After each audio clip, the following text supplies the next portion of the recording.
Wow, I'm not sure what I can add to what you've already heard or seen and all. Why don't you all stand up? You've been sitting enough. I'm just going to have you do a couple of things just to get ready. I want to have you do two things. First of all, I want you to wander around for about 30 seconds and greet as many people as you possibly can, but greet them in a very special way. Greet them as if they're unimportant and you're looking for somebody much more important to talk to. So if you could greet each other like that, that would be...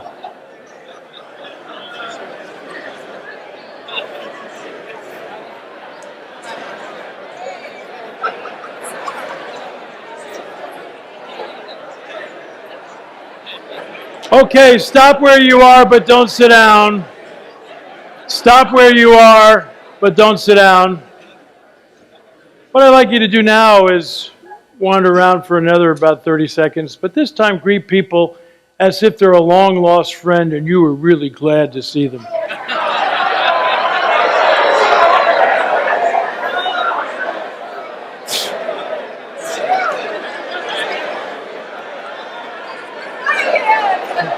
Okay, you can sit down. You can sit down.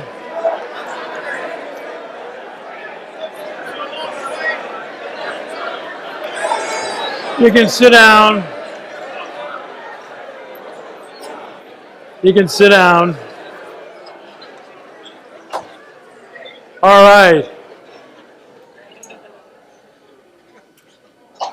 Why did I do that, except I'm from California, and we're going to bring in some hot tubs in a little while.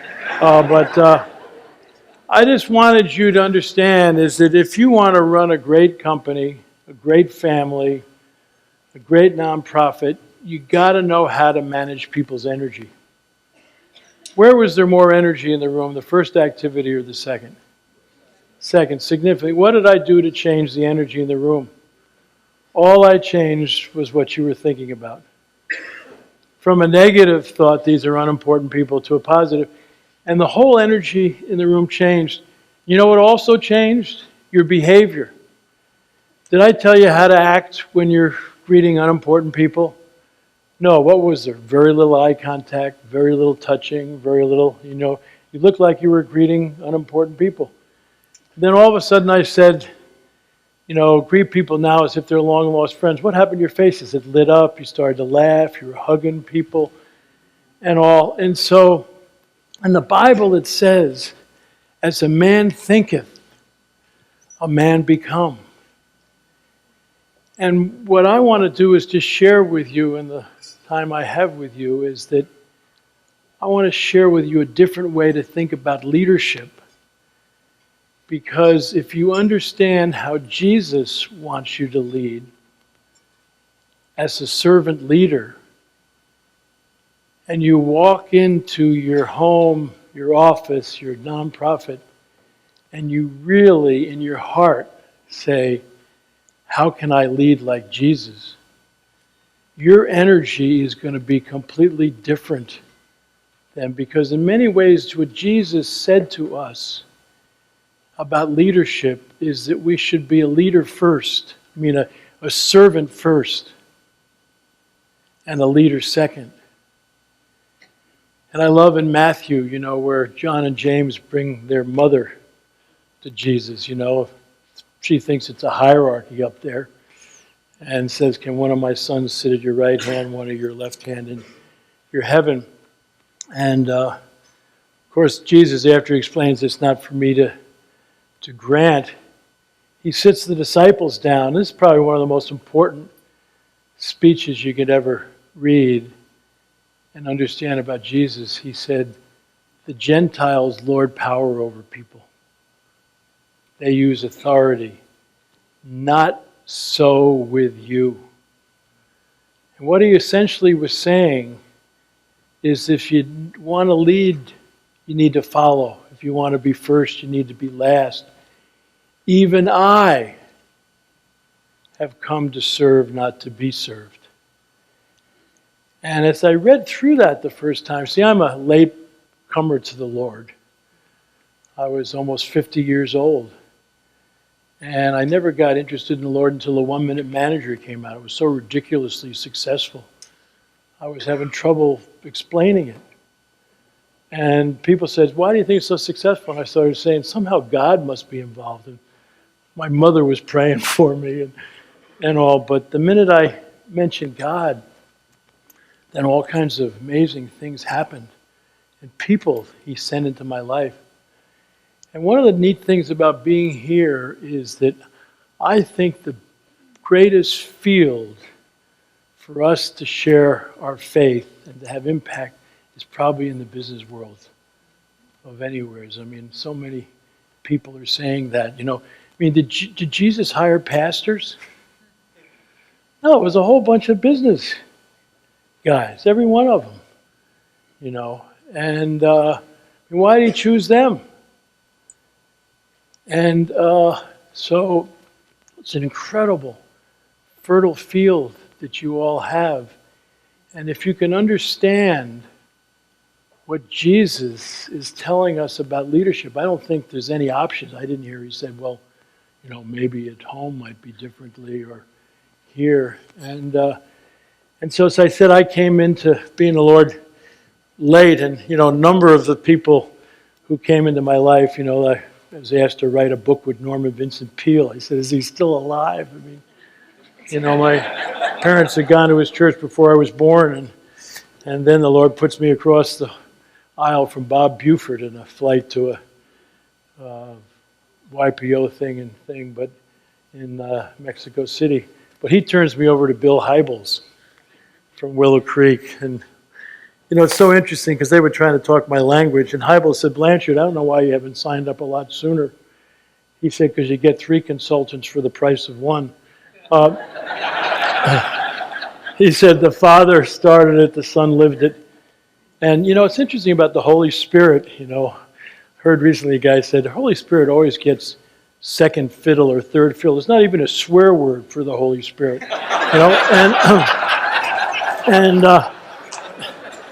And Hybels said that the Holy Spirit is is your operational manager. It's who, is with you all the time. And so when I finally signed up, I'm a behavioral scientist, So I went to Matthew, Mark, Luke, John, and Acts. I want to know what the man did. I'm looking for the red print. And it just blew my mind reading what Jesus did with these 12 incompetent guys that he hired. You wouldn't have hired any of that lot. And he did everything I ever wrote about leadership or ever taught about leadership. And had an amazing impact, I was doing a session with John Ortberg. We were doing a Lead Like Jesus session, and we had both flown to Atlanta, and he lives in Northern California. So I said, John, why would you, fly all the way across the country to tell people what a great leader Jesus was? In fact, the greatest leadership role model of all time, and Ortberg in his wonderful style.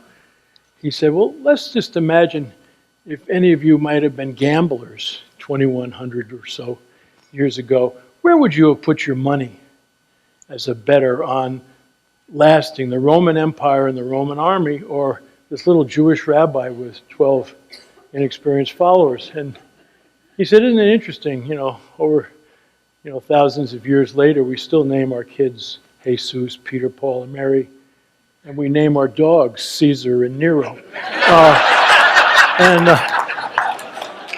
And so I rest my case. And so what I'd just like to quickly say to you, and then recommend you all go on our leadlikejesus.com website. And I think that what we teach ought to be a fundamental thought taught in all of Convene, because all the leadership training you do can fit in, but you need the foundation of what Jesus said about leadership. There's 4 parts of it. One is the heart.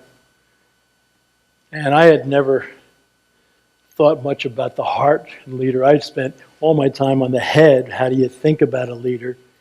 And in the hands, how do you behave? And I wrote a book, Leadership by the Book, with Hybels and my friend Phil Hodges. And Hybels said, Blanchard, no, it's got to start with the heart. He said, I mean, what's your biggest disappointment in your work? And we sold millions and millions of books. And I said, my biggest disappointment, more people don't use what I teach. Because people come up and say, oh, God, I've read all your books and everything. And I try to be nice. I like to say, did you ever use any of it? Because I still go around the world and I ask people, how do you know whether you're doing a good job? Number one response is still, nobody's yelled at me lately. That the number one leadership style is seagull management. They're not around until you make a mistake and then they fly in, make a lot of noise, dump on everybody and fly out. And how many of you are sick and tired of all the praisings you're getting at work? You just wish that they would lay off. How many of you at home, you're just tired of it, and so, Hybels said, Ken, I think you probably made the same mistake I've done. You've been trying to change people from the outside. And I used to try to teach the Golden Rule and the Ten Commandments until I realized that Jesus was really about a heart attack. And the reason the question is, are you a servant first? Because that's a heart question. And the heart question is, why are you here? Why are you leading? Why are you a parent? Is it to serve or be served? And that's a really powerful question. And not too many people would put their hands up and say, count me in on self-serving. And yet you watch their behavior, and they don't like feedback, and if anybody gives them any, they kill the messenger. And they love to control, and kids say, I'm sick and tired of what you're doing, and they say, who do you think you're talking to, young man? It's all about power and control. And so it's a journey to get what Jesus is talking about, because we came into this world self-serving. We all came from unconditional love, but God played a trick. He gave us amnesia. When we come here and we don't know that we came from unconditional love. Did you ever see a baby come home from the hospital and ask how they can help around the house? It's, we're just so self-serving. And, look at teenagers and all. It's a special kid who gets that they're here to serve rather than be served. And boy, that's where you can really help to take them on missionary work and helping and all that kind of thing. But I think you finally become an adult when you realize that you're here to serve, not to be served. And so the first question around leadership is why? Around parenting is why? Why are you doing that? Are you here to serve or be served? That's a hard question.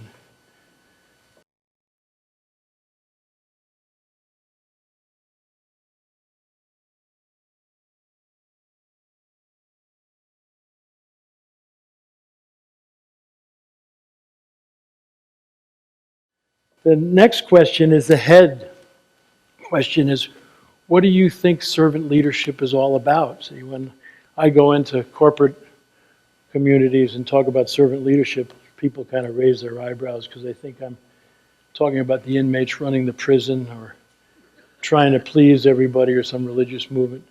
No, it's the only way to get great results and great human satisfaction.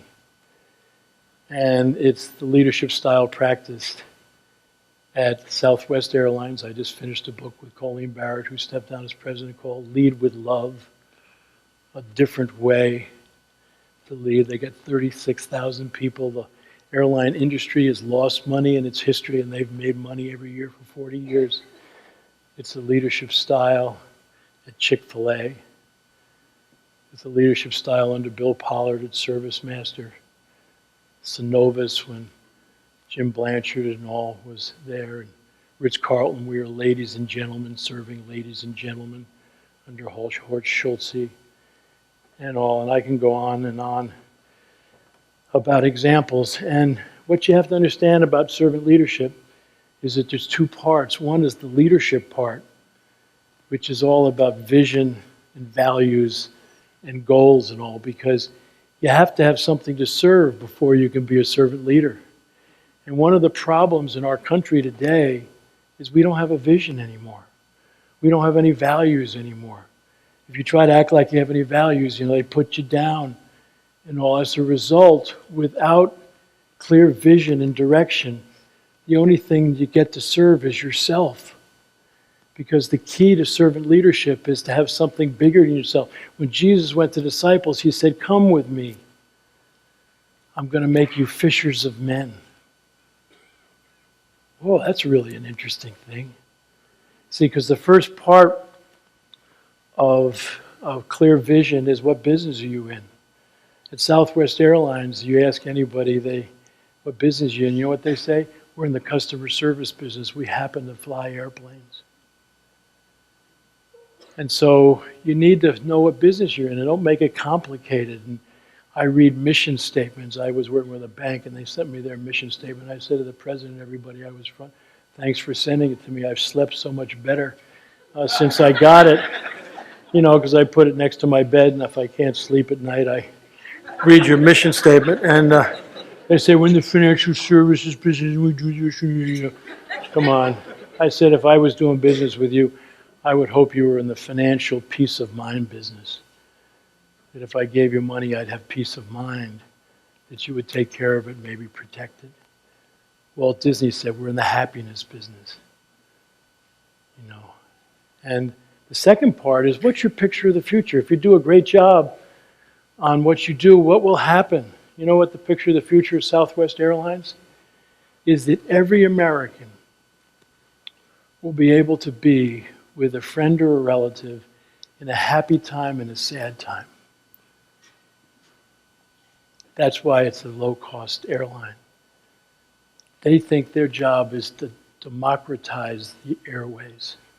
How many of you saw recently where a pilot held a plane up for 12 to 15 minutes because he heard a father who was trying to get to his grandson who was dying? And nobody criticized him because they give their power to their people. Their number one customer is their people. And they know if they treat them with golden rule behavior and they back them and empower them, they will become passionate and they'll take care of their next number two customer, which is the people who fly. And if they do a good job there, then people will want to come back. And their third customer, the stockholders, would be happy. One of the things that's goofed us up so much in business is we act like the reason for being in business is to make money. That's not it. It's a byproduct. Profit is the applause you get for taking care of your customers and creating a motivating environment for your people.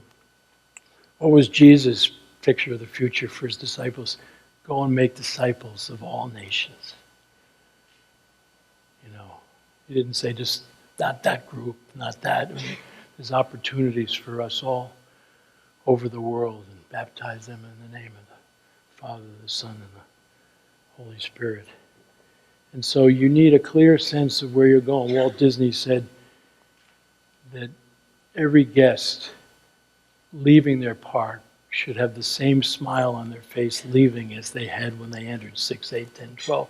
If we're in the happiness business, we're going to keep them smiling. The third key thing is, what are your values? So often we don't have any clear values. And then some companies who have values, they got too many. They got 8, 10, 12. They're for God, mother, and country. And they asked Jesus, what are the key values? In many ways, 10 commandments, too many. What did he say? Love God with all your heart, all your mind, and all your soul, and love thy neighbor as thyself. And if you have those values, see, you only need 2 or 3, or maybe 4 at most, because if you do a good job with them, it takes care of everything else. If you love God with all your heart and all your mind and all your soul, and you love your neighbor as thyself, you need a rule that says, thou shalt not kill. Thou shalt not steal, thou shalt not, And so what are your values? At Southwest, the number one value is safety because of the business. And then they have 3 values that they want their people to engage all the time. One is a warrior spirit. And that's not combative, but if you're going to do a job, go for it. Do it. That's why they can turn a plane in 10, 12 minutes. Why? Because pilots are in there cleaning the plane out with the rest of the people. Let's get it done.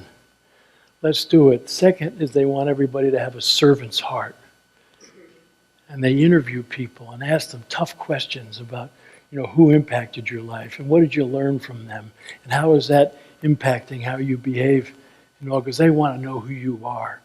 You're here to serve or not to be served. And then their last value is a fun-loving attitude. They want to have fun. A friend of mine was flying Southwest recently, and the attendant got on the PA and said, "This is the last flight of the day, and we're really tired, and we just don't have the energy to pass out the peanuts and the potato chips. So we're going to put them on the floor up here, and as we take off and gain height, they'll come down the aisle, and if you need any, you can go and reach them." And she said the whole plane was in hysterics, and people were grabbing stuff and giving it to their neighbors and all. One disgruntled customer who complained a lot wrote to Herb Keller, the founder, one time and said, "I object to your people fooling around during safety announcements. I don't think that's appropriate." And most presidents would write back and say, "Thanks for writing. Here's a coupon. I hope you continue to fly, and I'll talk to the people." Herb wrote back and said, "We'll miss you."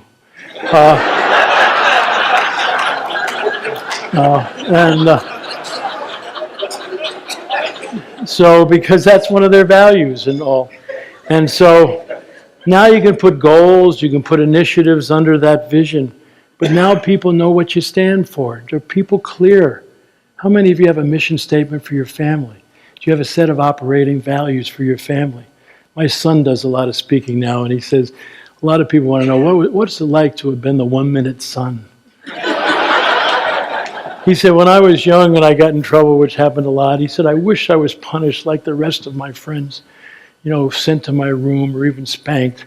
But no, I had to go down to the dinner table and talk to my sister and my mother and father about how my behavior was inconsistent with family values. Which, of course, he said we got in a retreat and all. But, if you want people to do things differently, you got to be clear on what you got in mind. And so the leadership part of servant leadership is, where are we going? And then once you're clear where you're going, now you got to turn the pyramid upside down. What did Jesus do with the disciples when he knew he was leaving? What did he do? He got a basin out and he got on his knees and he washed their feet. Why was he doing that? Because he was transitioning from vision to implementation. They were a really slow group, so it took them almost 3 years to understand the vision. But he said, just as I have done for you, do for others. I mean, that's the behavior. That's the servant part of servant leadership. And you can always tell self-serving organizations because people are all excited about the hierarchy and they want to protect it and make sure that everybody knows who. And if there's a problem with a customer and all, rather than dealing with the customer, people suck up the hierarchy, and they're trying to please their boss rather than, that. And you got ducks going quack, quack. It's our policy, quack, quack. I just work here, quack, quack, quack. You want to talk to my supervisor. But I want to tell you, when you really see an organization run by servant leaders, the frontline people think they can bring their brains to work. They think they're valued, they're taught, they're encouraged. They make mistakes once in a while, but nobody beats them up. It's a learning opportunity. And they turn it upside down. I'll just tell you one of my favorite Southwest stories is when I travel, when you get older, you forget things, And I have this geezer pouch I talk about, and I put it around my neck, and in my geezer pouch I can put my license, my passport, my itinerary, pen and pencil, and anything I want. And I go around the airport, what do you need? I got it here, And one day I loaded that beauty up about 3 years after 9/11, and I left it on my desk at home. And I'm pulling in the airport in San Diego, and I realized I got no official identification. How am I going to get on the plane? And I didn't have time to go back home. So the only book I've ever written, I got my picture on the cover, is one I did with Don Shula, the old Miami Dolphins coach. They took our picture in Miami Stadium, called everyone to the coach. So I ran into the airport bookstore. And luckily they had a copy. And so I bought it.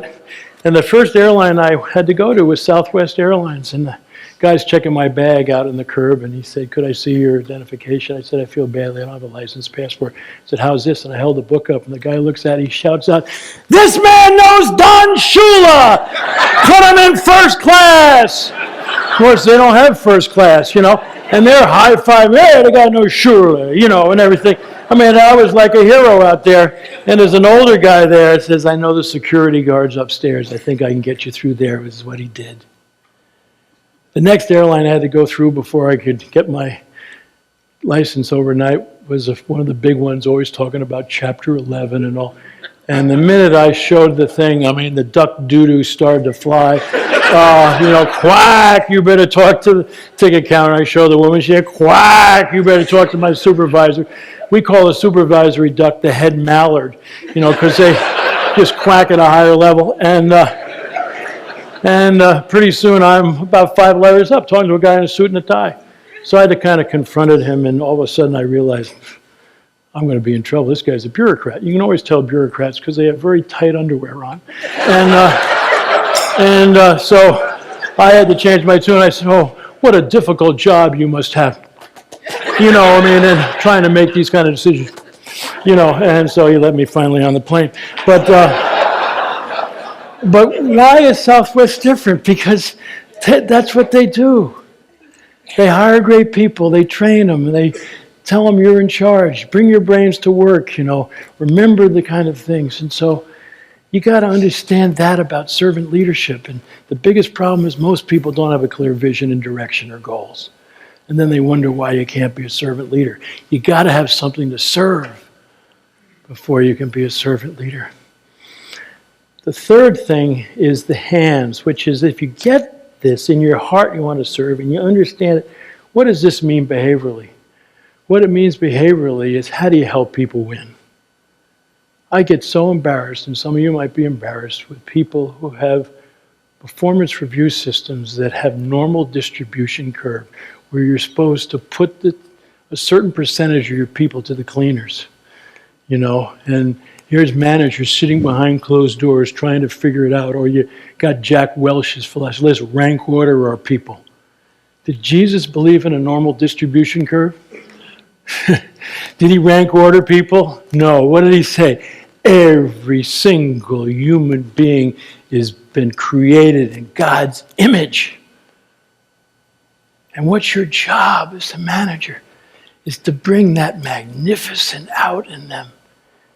And it might not be in the job that they're in now, but if you're there to serve rather than be served, they'll get it. They'll get it. I was a college professor for 10 years. I was always in trouble. I got investigated by some of the best faculty committees, but the thing that drove them crazy is the first day of class, I always gave everybody the final exam out. They said, "What are you doing?" I said, "I'm confused." They say, "You acted." I said, "I thought I was supposed to teach these kids." "You are, but don't give them the questions in the final." And I'd say, "Not am I going to give them the questions in the final. What do you think I'm going to do all semester? I'm going to teach them the answers." So when they get to the final exam, what do? They win. Life's all about winning. I wrote a book with the president of WD-40 called Help People Win at Work. The subtitle is a management philosophy called Don't Mark My Paper, Help Me Get an A. And at the beginning of every fiscal year, they sit down with each person, and together they decide what's going to be an A in this job. And then every quarter they say, is the final exam still relevant? So they can change it up to the last quarter. And the job of the manager is what? Help them win. Help them get an A. Last year they had their greatest year in the history of WD-40.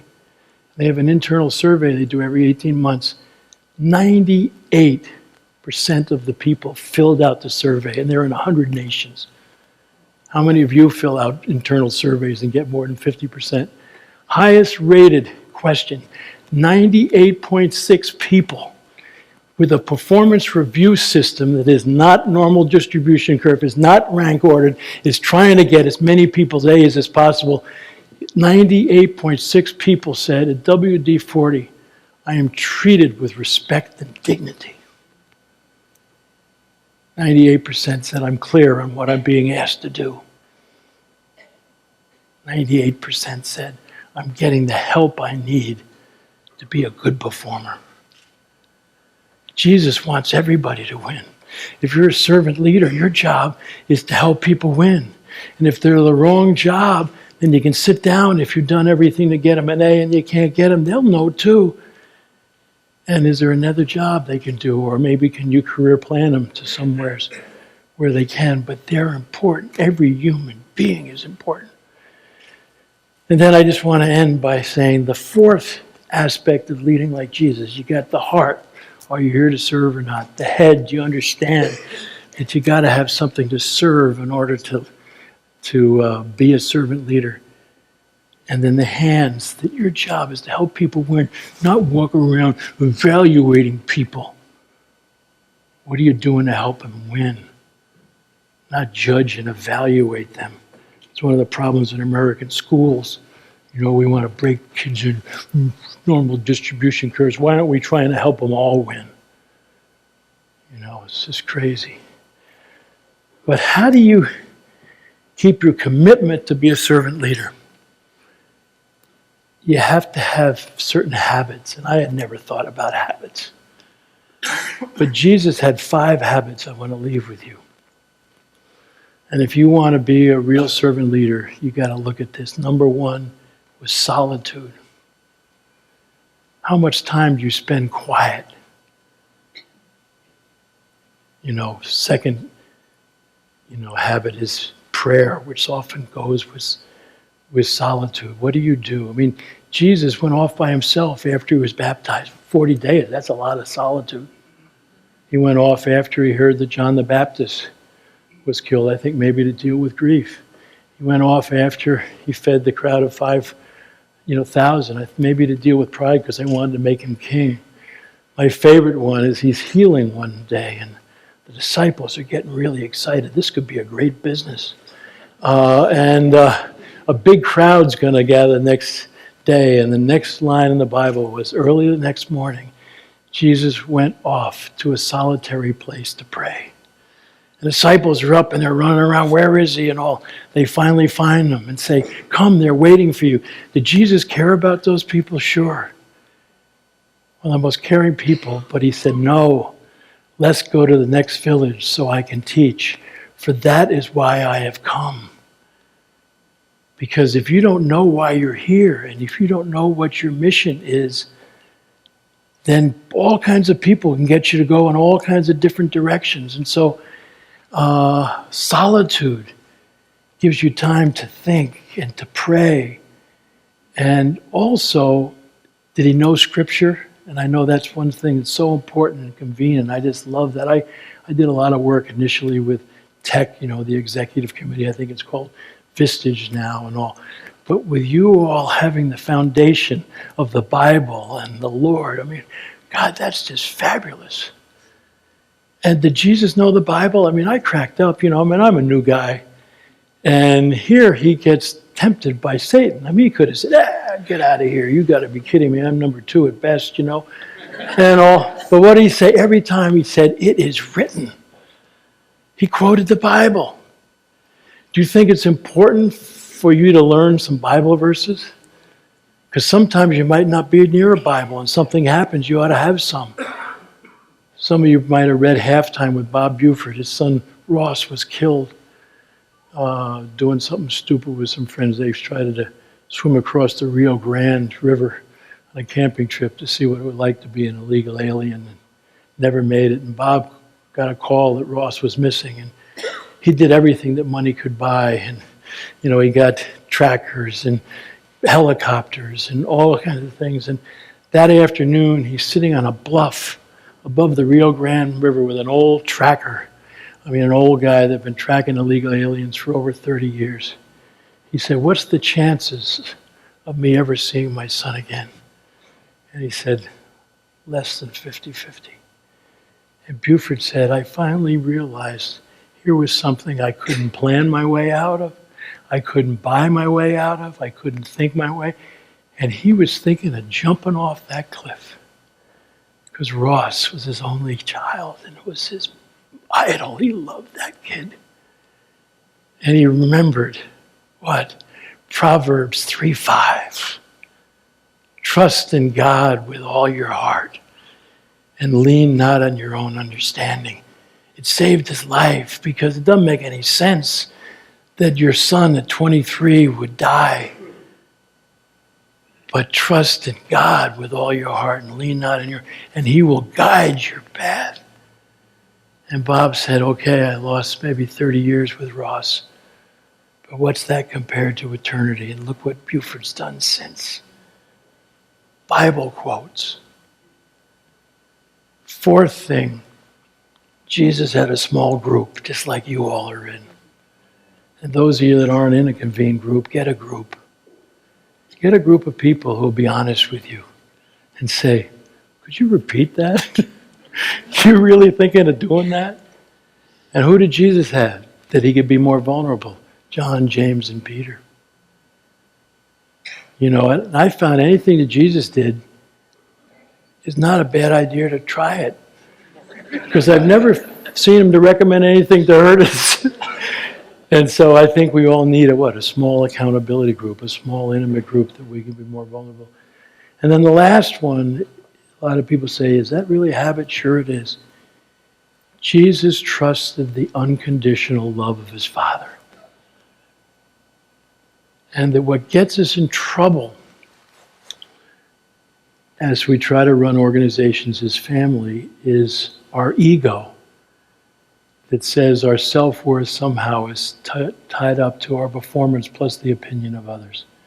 That's Satan's definition of self-worth because he's got you. Because if you think that who you are is your performance plus the opinion of, the only way you can keep your self-worth up is keep on performing or keep on accumulating more money, recognition, power, status. And you really miss what's important in life. And the way you overcome that is on a daily basis to wake up in the morning and say, thank you, Lord, for another day. And thank you for loving me, even with my shortcomings. We are absolutely unconditionally loved, regardless of our performance, regardless of the opinion of others. And I want to tell you, in this economic times, it's been tough on some people because performance hasn't been real good. But the people I notice have gotten through says, God, you got some plan. You're the one that knows how to make lemonade out of lemons. And I'm going to trust you, and we're going to have to, pull up our pants and figure something out here. And so that's a constant thing, is to remember that you are absolutely loved. And if you can enter your day slowly and remind yourself through solitude and prayer and study of Scripture and reminding yourself, and then add you got a chance of being who you want to be in the world. But see, we all have two selves. We have an external task-oriented self that's used to getting things done. And then you have a thoughtful, reflective self. Which one do you think wakes up quicker in the morning? The external task, or what happens? The alarm goes off. You ever thought of what a stupid term that is? Why isn't it the opportunity clock? Or it's going to, alarm, boom, and you're out of bed, and you're trying to eat while you're washing, you run, and then you're in your car, and you get your telephone, you run here, there, you get home at 8 o'clock at night, absolutely exhausted, fall in bed, don't even have any energy to say goodnight to anybody who might be lying next to you, and the other day, and I want to tell you, I find so many business people who are caught in a rat race. They're absolutely exhausted. Why? Because they aren't taking any time to enter their day slowly, to re-nourish themselves through solitude and prayer and the study of Scripture, and to remind themselves that they're unconditionally loved and they don't have a support group that can tell them the truth. And Lily Talman, the great philosopher from Hollywood, said the problem with a rat race is even if you win it, you're still a rat. And so that I just want to tell you that Jesus wants us to serve. He wants us to be servant leaders. It's no option. And it's not soft management because you have a vision and you have goals and But then it's not after they're set, you walk around and see who's going to do them and who's not. No, you turn the pyramid upside down and you keep on saying, how can I help? What can we do to help each other? How do we do it? And I just want to end with one last story, and I've gone over time, I know. Ortberg wrote a wonderful book that Margie and I read and finished 4 days before our house burned to the ground in the San Diego fires. And I want to tell you, it really put things in perspective for us. My title in our company is I'm the Chief Spiritual Officer. We have 320 people that work with us, and we have every faith and every kind. But I want to tell you, we've brought a number of people to the Lord, not because we preached at them, because we behaved at them. And if you really want to make people interested in your faith, behave differently. Don't act like you're a preacher and start to, do all that kind of stuff. Just behave differently. And people go, whoa, what's going on here? And then you can tell them why you do that and who you believe in and all that. But in Ortberg's book, he talked about his grandmother, who was an incredible Monopoly player. Any of you ever play Monopoly? And he said his grandmother was vicious when she played Monopoly. And at the end of every game, she always had everything. She had Broadway and Park Place and everything. And she would get this great grin on her face, and she'd say, John, someday you're going to learn how to play the game. So when he was about 12 or 13, this kid moved next door who was an incredible Monopoly player. And he practiced every day this summer with this kid because he knew his grandmother was coming in September. And when Grandma came, he ran in the house and gave her a hug and a kiss. And he says, Grandma, how about a Monopoly game? And her eyes lit up. She said, let's go, John. But he was ready for her this time. And he came out of the chute and he wiped his grandmother out. At the end of the game, he had everything. She had nothing. He said it was the greatest day of her life! Of his life. And she smiled and said, John, now that you know how to play the game, let me teach you a lesson about life. It all goes back in the box. And he said, what? Everything you bought, everything you accumulated. See, and a lot of people measure their life on how much money they make, how much recognition they get, and the power and status. And there's nothing wrong with that. But if that's who you are, you keep on pushing for more of those. But I want to tell you, baby, when you die, whatever you've made, whatever you recognize, it all goes back in the box. The only thing you get to save is your soul. And that's where you store who you loved and who loved you. My wife Margie always says, keep your I love yous up to date. And leading with love is servant leadership in action. Because what you're doing is you're loving on your people. That doesn't mean that you don't hold them accountable and you don't try to get them another job if they're in the wrong one. But you're there to love them, not judge them. And that's what Leading Like Jesus is all about. So go on leadlikejesus.com and find out, because that's what I'm doing. I just celebrated the 50th anniversary of my 21st birthday. And people are saying, Blanchard, why don't you retire? I said, you kidding me? I got the greatest boss now. I'm working for the Lord. And he wants me out there. I asked Norman Vincent Peale one time when I finally turned my off, I said, should I quit what I do and go back to divinity school? He said, absolutely not. This is great for you all. He said, you got a great congregation out there and we don't have enough preachers. So be good preachers. Be good behaviors. Live and love like Jesus. God bless.